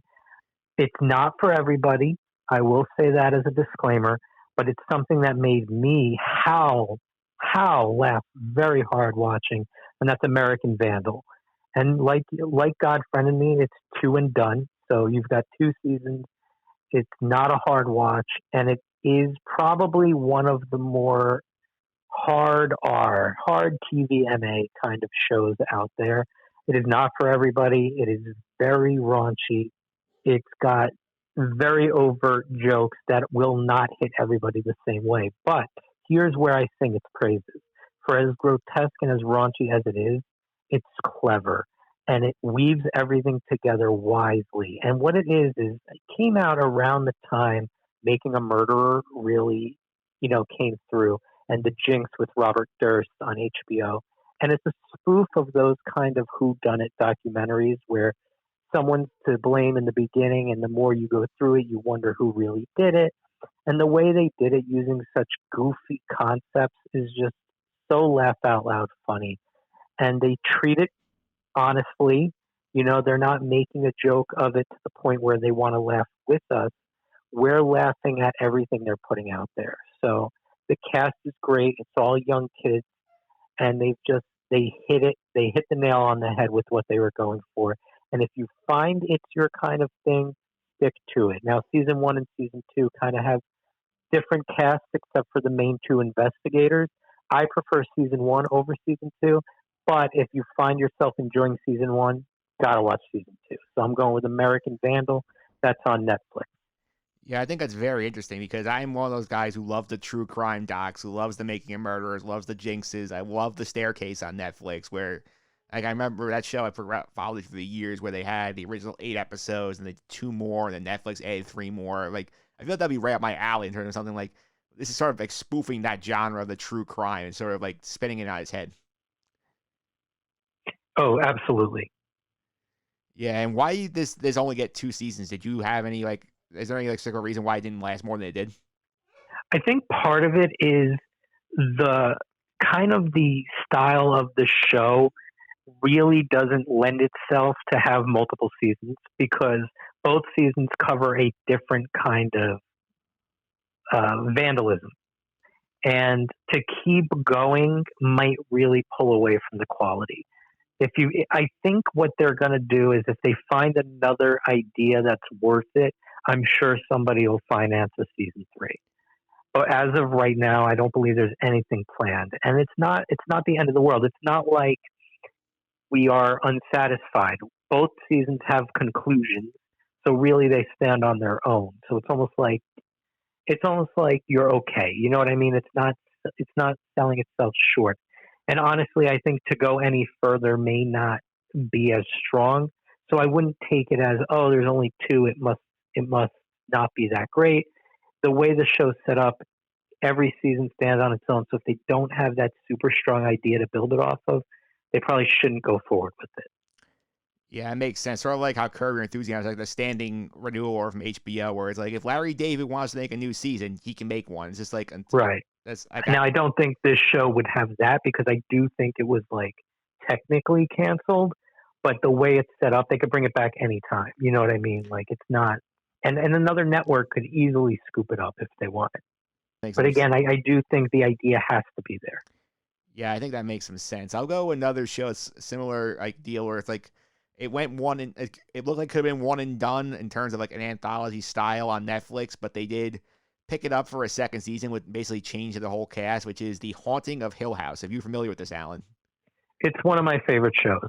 Yeah, I think this show is well worth a visit. It's a great horror thriller. It talks about a haunted mansion that this family owns, and it's based on The Haunting of Hill House. It's based on a book, and basically the show takes us in an 8-episode thrill ride through the perspective of this mystery of the house and what it did to the kids, to the family when they were younger. And we have a brilliant dual cast set up here. We have the present day cast of all the kids of the family as grown-ups, with the dad as a grown-up, like basically traumatized at what happened to them in the Hill House.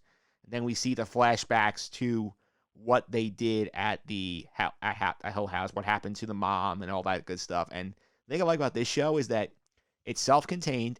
It's one season, and they are doing a new story the following season with new characters. I like that premise, but it's self-contained. They did some original ideas. There was one episode I saw, I remember it was the 5th or 6th episode, where the entire thing was basically shot like block style in, I think, the mansion, where basically they had like one continuous kind of shot where they basically switched between the real story and the present story all within the presence of the house. Creativity like that was spectacular. It was great. I cannot recommend it enough. It keeps you on the edge of your seat, and you'll be sitting there at the end of every episode. When you get to the point where it's the tease between episode 7 and 8, when they open the red room, the reveal blows your mind. I would say it's one of the most satisfying seasons of television I've ever seen in my entire life. I am right there with you with the legitimacy and the just overall quality that is Haunting of Hill House. Few things have touched it, especially in the horror genre, in my opinion. Indeed. What do you think about the fact they're going to do the Haunting of Bly Manor? Have it be, I think they're bringing back one person from the cast, or they're having her as a new character. What do you think about them trying to recreate the magic with a new storyline? I trust them. At this point, they've given me no reason to think that Mike Flanagan has done it several times with different projects. There's no reason for me to think that it can't be pulled off. I am very much looking forward, but one thing we have to do as audience members is to remember to limit comparisons and to have new eyes, new ears, and just a new open mind when it comes to a new season, especially a lot of these shows, The True Detectives, one show that I'll get to shortly, where the casts interchange every season, partly business-wise, so they can afford to bring on bigger names per season, but also because really it keeps the stories fresh. And I trust them. I do think they will do a bang-up job, and I'm not worried at all. How do you feel? I'm excited to see where they can go, because I think they were so creative that first season. I think it's fantastic. I think it's really well done. I trust them to come up with something interesting. There are a couple moments in season 1 of that show where my heart literally leapt out of my chest, or I got goosebumps on my arms, or my jaw was on the floor. It's legitimately scary. It's legitimately heartwarming, and it's just so well crafted. I've used that expression a couple times, but this is the epitome of it so far. It is indeed. Let's go. What's next on your list? So the next 2 shows are probably 2 of my favorite shows of all time. One just wrapped, and one's about to kick off season 4. I'm going to go with the one that just wrapped. It's another Netflix show, and it's BoJack Horseman. It's an animated show. I wanted to mix it up. I wanted to get an animated, but animated or not, it is probably the most heart-wrenching show I've ever watched. It's one of the funniest television shows I've ever watched. It's another million jokes per episode kind of feel. With the animation, they're able to push boundaries that other shows cannot. Will Arnett as BoJack Horseman and all of the supporting actors in their voice roles are so pitch perfect. Every one of them connects with the audience, and at all times, you're at the edge of your seat waiting to see what's going to happen next to these characters. It's probably the deepest show I've ever watched in terms of emotional connection, and it really pulls no punches. It goes to places you wish it didn't, but at the same time, nothing feels cheap and unearned. Everything on this show is done for a reason, and it's done with creativity. I cannot recommend BoJack Horseman enough. And for those who are unfamiliar, I think it's just another animated comedy. That wouldn't be further from the truth. It's a drama with comedic elements, and everything on it is just so. I'm trying to think of a perfectly articulated word, but it's just so gripping. And I really think people don't know what they're getting into if they throw on BoJack Horseman. Yeah, I like the idea there because I know anime people always think, oh, Family Guy, oh, Simpsons. Like this is like a deeper kind of animation where you actually can't just have it on as background noise while you're like working on something else. Like you want to actually pay attention to the details. 100%. That's a great, great point. It is not a background noise animated show. It's one that there are certain episodes which are so heavy. I had to stop. I had to stop and give the show a break for a couple days because I just had to recover from what I just saw. It is not.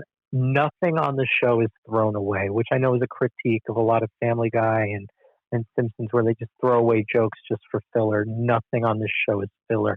Every line is calculated. Everything is put in there with purpose. And it's a really hard watch, but I can't recommend it enough in terms of enjoyability. It is just there and it's what it is. And if you're not with it, you're not with it. I was with it. You were with it indeed. I'm going to go to my next show here, which is we'll stay on Netflix. And this is an interesting one considering this came out back in January.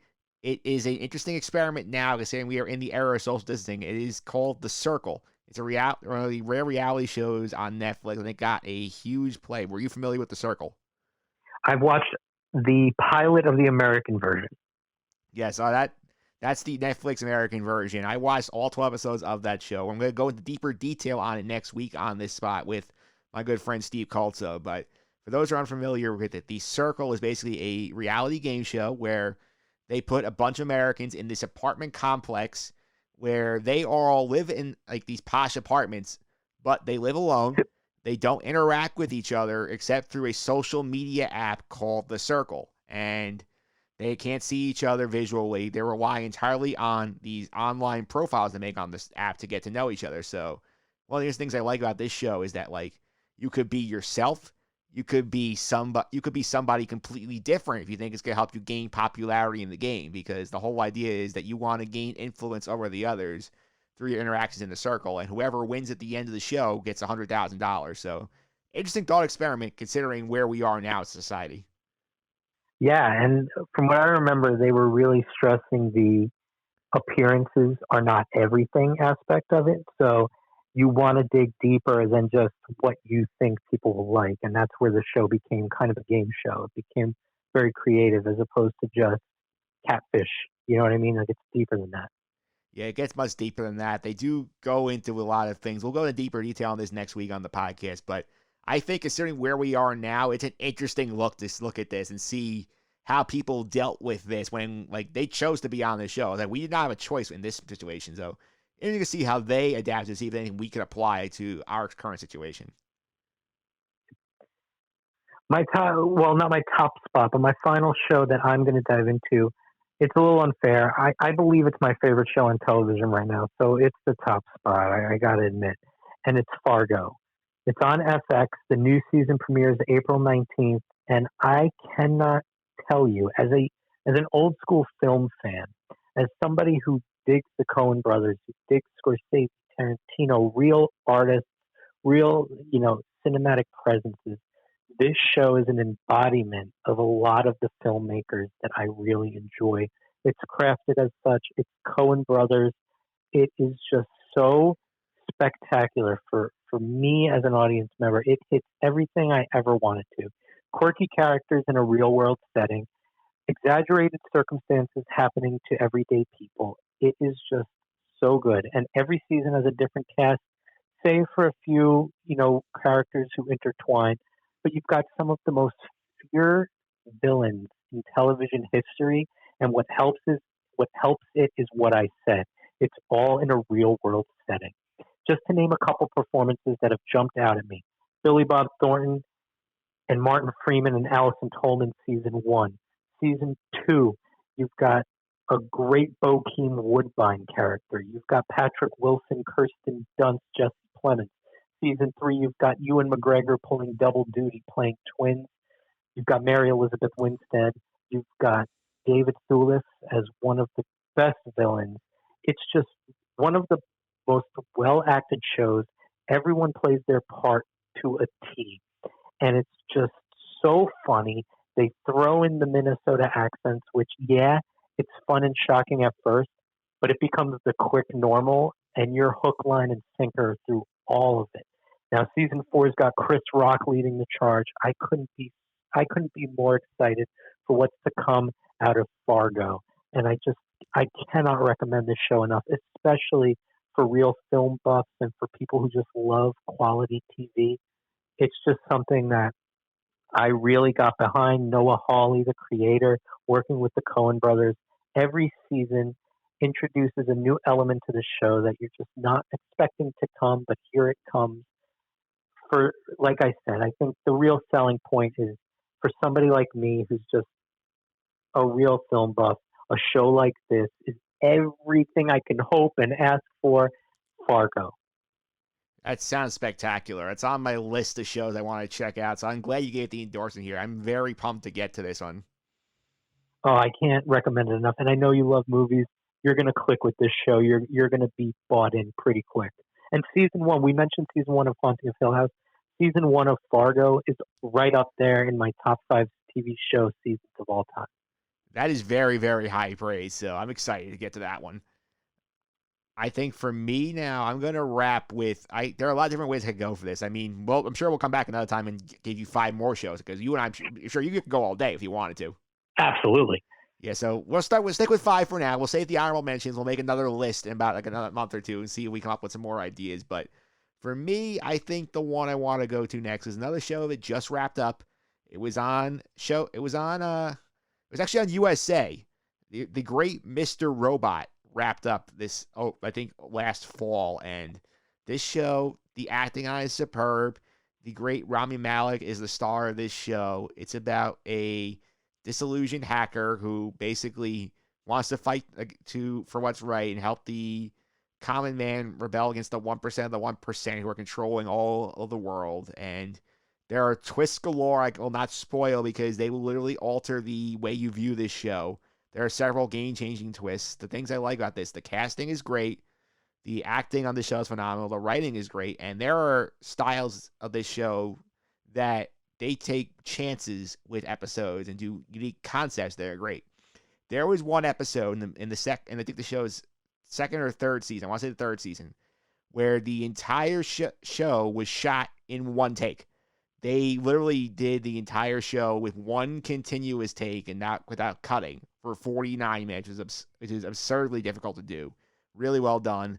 There was also an episode in the final season where they basically did a commercial-free thing where the whole thing was structured as a 5-act play within the space of an apartment. They take these kind of chances on the show. They often pay off. I highly recommend Mr. Robot. That is one that is on my list the way Fargo is on yours. I love Christian Slater. I love Rami Malek, and I do want to get to it at some point. So this just pushes it closer to the top of the list for sure.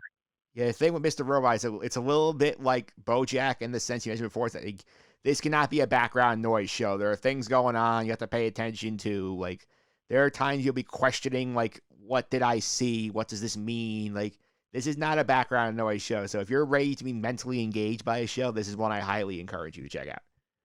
I'm definitely pushing it towards the top of my list based on your recommendation. Yeah, so to reset, Alan, you want to reset your 5 for the audience? Sure. You've got Glow on Netflix. You've got American Vandal on Netflix. You've got BoJack Horseman on Netflix. You've got Fargo, which is it's on Hulu. If you have Hulu, you can go back and watch Fargo on Hulu. And then my 5th show, Black Monday, is on Showtime anytime, and it's currently in its 2nd season on Showtime, Black Monday. Okay, so reset my 5. Guy Friend to Me on CBS. CBS All Access will have the episodes as well. Homeland, Showtime anytime. Final season ongoing right now. The Circle on Netflix. Haunting of Hill House on Netflix. Mr. Robot on USA. Amazon Prime has all the old episodes there as well. And I think we got a pretty good list here of 10 shows to get people going. Absolutely. We've got a mix of variety. We've got comedy. We've got reality. We've got animated. We've got drama. We've got it all. Yeah, we only have one from a broadcast network, so it tells you where the action is these days. Absolutely. Yeah, and I'll admit, I'm a big CBS guy. Their stuff is way too formulaic for, like, the binge, where it's like this, they sort of blend together. Like, if you're watching NCIS, they're all going to look the same after a while. And yeah, I got to admit, a lot of their stuff is not my cup of tea, but I'm a huge Big Brother nerd. So when it comes to CBS, I'm primarily Big Brother for that network. Yeah, I watched that show as well. I mean, I'm not expecting them to have a summer season. I think they're going to be delayed a little bit. I would think so. My hunch with this is, I talked about this a couple weeks ago. I talked about Survivor on this podcast, is that you're not going to see Survivor 41 in the fall because they're going to have to delay the filming because of the pandemic. I think you're going to get a Big Brother fall season because CBS is going to need to fill multiple slots on their schedule. Absolutely. And you know what? If there's ever a show where the participants are probably best off right now, it's Big Brother. Yeah, because they literally are in the perfect system. They can be locked in a house as long as they're tested and they're healthy before they go in. They can be in there for the entire time and not risk contracting this disease.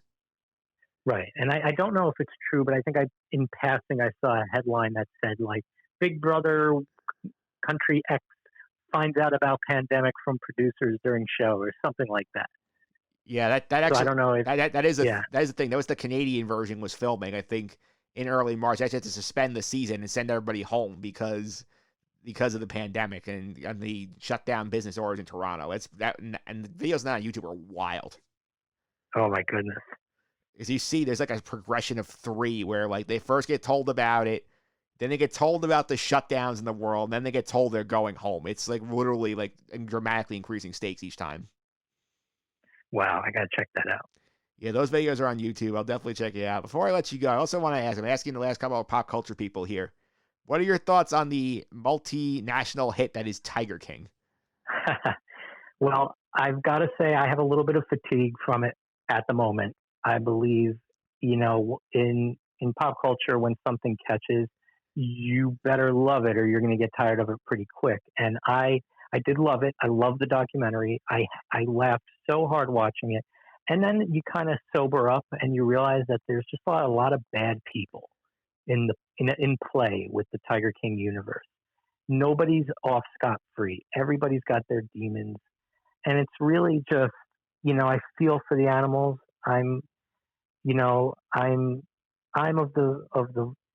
My point of view is the guy's in jail. He's in jail for a reason.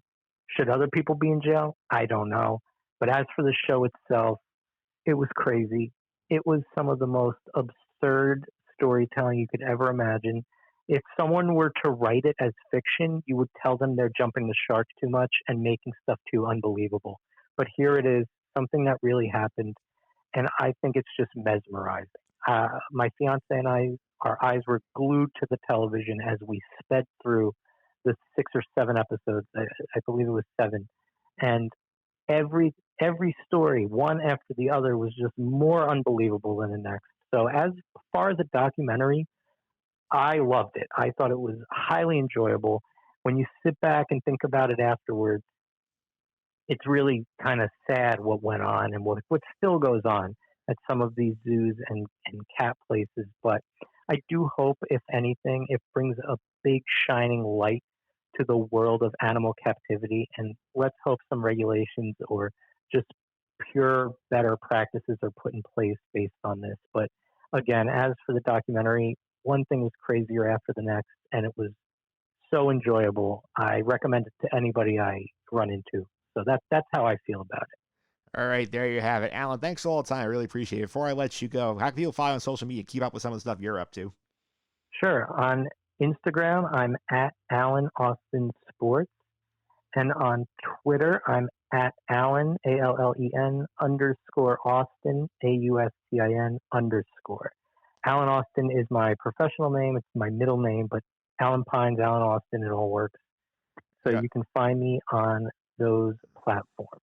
All right, that sounds great. Austin, thanks for coming on. Alan, thanks for coming on. I really appreciate it. Thank you, Mike. Thanks for having me. I had a blast.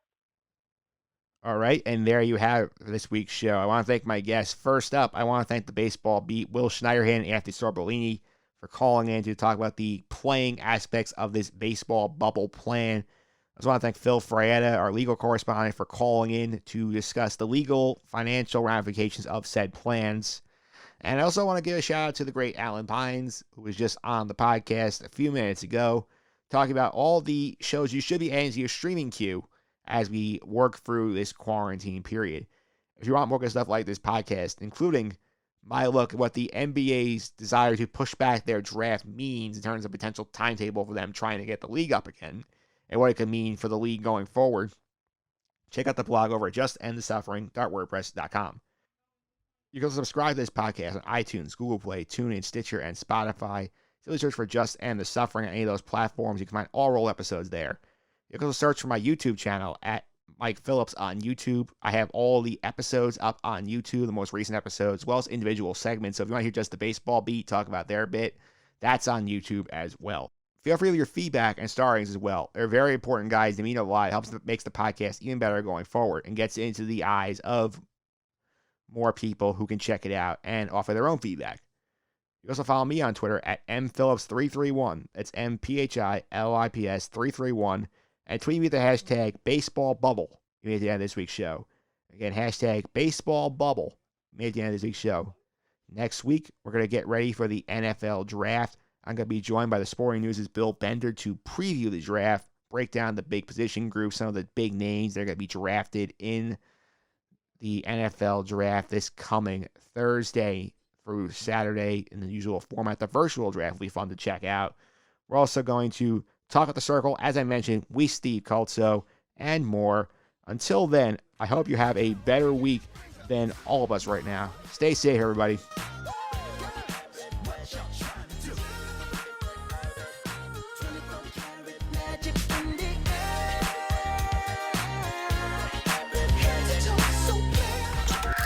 This has been the Just End the Suffering podcast.